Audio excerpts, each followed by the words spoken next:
Guys, আমরাও চলে এসেছি কাশফুল দেখতে। হঠাৎ করে আমার ফ্রেন্ড সেদিন কল দিয়ে বলল কাশফুল নাকি এখন অনেক বড় হয়ে গেছে। তো কোনো প্ল্যান ছাড়াই আমরা বের হয়ে পড়লাম। আমরা এসেছি বাঞ্ছারামপুর উপজেলার দুর্গারামপুর ওভারব্রিজের পাশে বৃদ্ধাশ্রমের রাস্তার ধারে। এখানে অনেক সুন্দর কাশফুল ফুটেছে, যদিও চারপাশে প্রচুর গাছপালা। কাছে গেলে দারুণ সৌন্দর্য চোখে পড়ে। তো আমরা রিক্সায় উঠে পড়লাম, আর এই রাস্তা দিয়ে যাওয়ার সময় বাঞ্ছারামপুর মডেল মসজিদটাও চোখে পড়েছে। যদিও এই রাস্তা দিয়ে আমার যাতায়াত করা হয় না, তবে আজকে আমি প্রথম দেখলাম। মাশাআল্লাহ, মসজিদটা অনেক বেশি সুন্দর লাগছিল দূর থেকে। তারপরে কিছু ভাইয়াদের ভিডিও দেখেছি, তারাও খুব সুন্দর করে মসজিদের ভিতর দিক দিয়ে অনেক সুন্দর ভিডিও করেছে। তারপর এই যে এদিকে আমরা চলে আসলাম, এদিকে অনেক সুন্দর কাশফুল ফুটেছে, তবে ওইদিকে যাওয়া যায় না। আমি রিক্সা থেকে নেমে কাশফুল ছিঁড়তে অনেক চেষ্টা করলাম, কিন্তু পারলাম না। মনে হচ্ছিল হাত কেটে যাবার অবস্থা। আর এদিকে আমি রিক্সা থেকে নেমে আমার ফ্রেন্ডের জন্য অপেক্ষা করতেছিলাম। অথচ আমার ফ্রেন্ডদের বাসা ছিল কাছাকাছি, তবে ওদের তুলনায় আমার বাসা দূরেই ছিল। আমি দূর থেকে চলে এসেছি, অথচ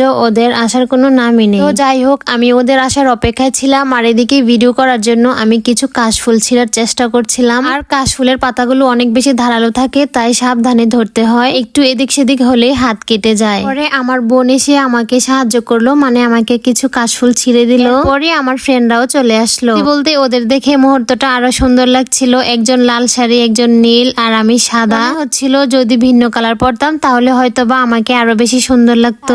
আমরা অনেক সময় কাটালাম একসাথে, ছবি তুললাম, ভিডিও করলাম। ওখানে রাস্তাটা চিকন আর নির্জন ছিল, তাই গাড়ি বারবার আসা যাওয়া করছিল, যার কারণে ভিডিও করা মাঝে মাঝে ঝামেলা হচ্ছিল। তাই বেশি সময় না থেকে আমরা কিছুক্ষণ পরই ফিরে এলাম। তবে আমরা যে সময়টুকু ওইখানে ছিলাম, আমরা এই সময় অনেক বেশি ছবি বা ভিডিও করতে পারতাম। তো বেশি গাড়ি আসা যাওয়া করছিল, আমরা হাতে গোনা কিছু ছবি আর ভিডিও করে চলে এলাম। সত্যি গ্রাম বাংলার কাশফুলের মাঠে শাড়ি পরা মেয়েদের সৌন্দর্যের সঙ্গে আর কিছুর তুলনা হয় না। এই দিনটি শুধু কাশফুল দেখার জন্য নয়, বরং বন্ধুত্ব, হাসি আর গ্রামের সৌন্দর্য অনুভব করার জন্য স্মরণীয় হয়ে রইল। কিছু মুহূর্ত আমাদের শিখিয়ে দেয়, জীবনে যত ব্যস্ততাই থাকুক, প্রকৃতির কাছে ফিরে আসলেই মন ভরে যায়। আর এই রাস্তাটা দিয়ে নবীনগর সহ অনেক জায়গায় যাতায়াত হয়। হাইওয়ের মতো মনে হলেও রাস্তায় ময়লা, আবর্জনা, দুর্গন্ধ, এসবের জন্য এত সুন্দর পরিবেশটা নষ্ট হয়ে গেল। তো যাই হোক, তবুও পুরো দিনটা আমাদের জন্য স্মরণীয় ছিল। তো গাইস, আজকের মতো এই পর্যন্তই। আপনারা কাশফুলে গিয়েছেন কিনা অবশ্যই জানাবেন। ভালো থাকবেন সবাই। আল্লাহ হাফেজ।